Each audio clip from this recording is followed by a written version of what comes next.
Welcome to Reparenting Daily, your free daily guide for inner child healing and repairing the relationship with yourself. This podcast helps you establish a consistent reparenting routine and is divided into 3 sections.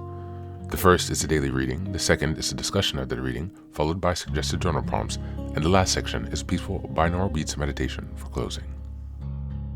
Good morning, good afternoon, and good evening from whenever and wherever you're joining us. I'm so glad that you could join us on this journey of self-expansion. If this is your first time here, welcome.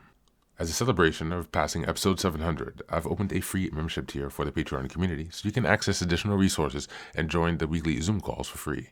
I know there's a lot going on in the world right now and that so many people are really struggling.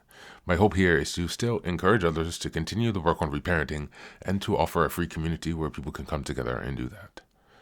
I'd also like to thank all of you who've been along on the journey so far. Just as a reminder, this is a free podcast, but you can support the project by purchasing the Reparenting Daily Journal, where you can follow us along all year. This 333-page journal gives you extra insight and resources for each week, and also provides space for you to keep your notes. Another way to support the podcast is to purchase the Fairy Tales for Reparenting series, volumes 1 through 3. This collection organizes famous and obscure fairy tales from around the world into the 3 phases of the hero's journey. While you might think that fairy tales are for kids, I'd like to challenge you. These stories contain profound truths and lessons carried down over millennia that we can use in our reparenting journey. It's a fun way to reconnect with your inner child. Each volume comprises 10 fairy tales. They include an analysis section to help you dive deeper into the message, as well as journal prompts and space to reflect on the story's meaning in your life. Lastly, you can also support the project by taking a paid Patreon subscription, by purchasing the books on the website, or by donating via Buy Me a Coffee. You can find all this information on the Support Us section of the website. So now, with these announcements out of the way, let's dive into today's practice. Today, we're going to be listening to a portion of a TED Talk entitled Accountability is a Love Language. Just as a reminder, we're in April, and the theme for this week, or this month, is developing structure and discipline. We're in week 4, and the theme for this week is holding yourself accountable. Now, I've selected this lecture, this TED Talk, only a portion of it. As always, you can find the link in the show notes. I encourage you to listen to it in its entirety, where she'll give you solutions at the end. It's talking about accountability as a love language. One for yourself, and accountability conversations that you have with others. Healing from relational trauma, reparenting, individuation requires independent work, of course, but it also requires a renewed understanding of connection, healthy connection, where we can receive support and grow our ability to trust, to connect, and to belong. Accountability is a love language to yourself and to the community around you. And by developing your own accountability, you'll be able to further support others. It's such a key for improving our own life as well as the lives of those we care about and hold dearly. So without further ado, here's the TED Talk. When I received my first semester results for my undergraduate studies, I was shocked. I had 1 distinction, 3 low passes, and 2 fails. To make matters worse, I was a scholarship student. So over and above the dreaded talk with my parents, I had another group of people to show these terrible results to. So after what felt like hours of nervous contemplation and restless pacing, I finally gathered the guts to go and meet the HR director, Mrs. Kapari. I walked into her office, handed her the printout, then waited for the storm. Are these your results? Tuffy, what happened? I don't know, ma'am. What do you mean you don't know? These results are really unlike you. What happened, Tuffy? I don't know, ma'am. The board will not like this, Tuffy. Okay, let's do this.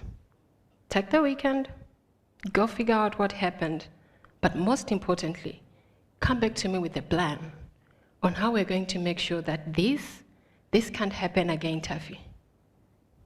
Yes, ma'am. Relieved that my scholarship had not been terminated on the spot, I could finally think about what happened. And I figured it out. No, I wasn't partying wildly and bunking classes to nurse hangovers. Why are you so judgmental? Rather, I had just struggled to navigate the transition between my highly structured boarding school and the freedom of university. No prefects, no sirens, no punishment, freedom. So rather than managing myself to create study sessions, I really enjoyed Bollywood movies. So I spent a lot of time watching those 3-hour movies, the ones with intermissions in between. So that's where the wheels had fallen off. So I then figured, to make sure that this never happens again, I would study harder. So I went back to Mrs. Kapara and I told her, "Ma'am, I know what I'm going to do. I'm going to work harder." She was not having it. She pushed back. She challenged me to define what working harder meant. She wanted to know when, how long, where. So finally we came up with a plan. She approved the plan, I worked the plan worked. I graduated with good grades. For a while, I knew that conversation had been critical to my recovery from that bad semester. But it has taken me about a decade to fully understand the gift that Mrs. Kapara gave me on that day. Because over the last decade, I've continued to use the gift that she gave me for my personal development and to achieve my goals. It has become one of the most highly valued benefits of my work as a high-performance coach helping young professionals to accelerate their growth. It is the tool that has transformed the corporate teams that I work with to address poor performance and increase productivity. It is the gift of accountability conversations. The willingness to tackle the elephant in the room with kindness but firmness. And that is what I'm here to talk to you about. I'm here to extend the same gift to you so that you can pay it forward. Because you might not have a failing student in your life, but we are surrounded by people who are struggling to navigate transitions, and we are not talking about it. At an individual level, we will ignore the growing numbers on the scale or our personal debt, preferring to bury our heads in the sand and hope that by some miracle it will self-resolve. As families, we are not confronting abusive uncles, rather talking about it in hushed tones at family gatherings. In the workplace, underperforming team leaders are only discussed in the car park. If they're in the meeting when we discuss it, it's a very generic beating about the bush about how we all need to do better. Would I still be safe if I talked about our ranting and raving on Twitter about inefficient public services? Whilst we are too busy to show up for community meetings. Now, I know that the TED audience are good people. You don't do such things. But by show of hands, let me know if you know some mere mortals around you who practice this. It is happening.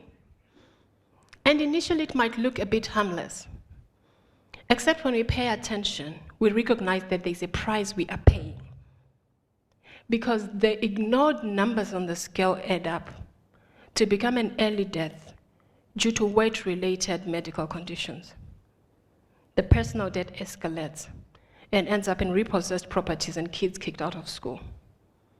The next family gathering is sadly Auntie's funeral, as she becomes just another statistic on gender-based violence. Underperforming team leaders cost us market share, talent, donors, and organizations fold under poor leadership. About digital active citizens who are too busy to show up for inefficient services. Well, you're living it. I won't go there. So you would agree with me. We have a problem, and we need to talk.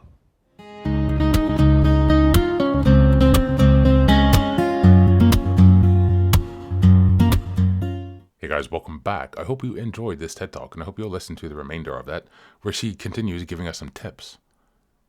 and again emphasizes the importance of accountability for ourselves and for others, for our communities. Accountability as a love language. It takes some of the edge off of discipline, and it allows you to see how remaining disciplined and accountable to yourself is truly an expression of love for yourself. And that expression of love for yourself carries over to others. As we seek to improve the communities in which we live and to support ourselves in that process, it's important that we gain an understanding of how to love one another, how to strengthen and empower one another. And that first comes by working on ourselves, as we've been doing for the past almost 2 years now. One episode before 732 full years of reparenting episodes every single day. That is accountability. The accountability I held with myself is the accountability I share with all of you. And I hope that you take some courage and strength and hope from all of the work that we've put in together. So as we take some time to reflect on this lecture, number one, what are your love languages, and have you ever considered accountability as a love language?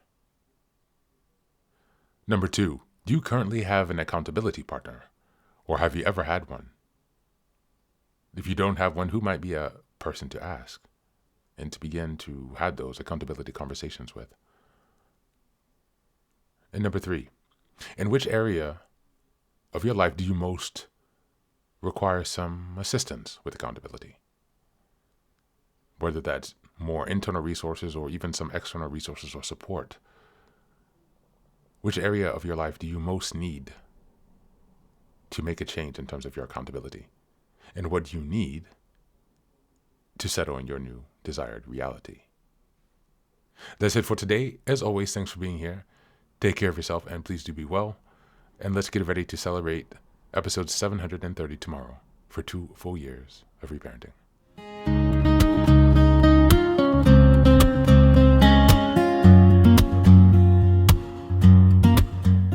Welcome back. Now, this is the third and final section of the daily podcast. This is your silent meditation. Please find a place where you can be comfortable and undisturbed, where you can relax and spend some time with yourself for the next 10 minutes. You can choose to be sitting, standing, lying down, or in whatever position makes you most comfortable today. Just take some time to listen to yourself. Next, be sure that you're taking time to be with your breath and to connect more fully with your body. Don't be disturbed or overwhelmed by your thoughts. Simply allow them to pass. Just observe them. Do not engage with your thoughts. Only be mindful of them passing, as if they are leaves drifting down top river. Use this time to connect with yourself.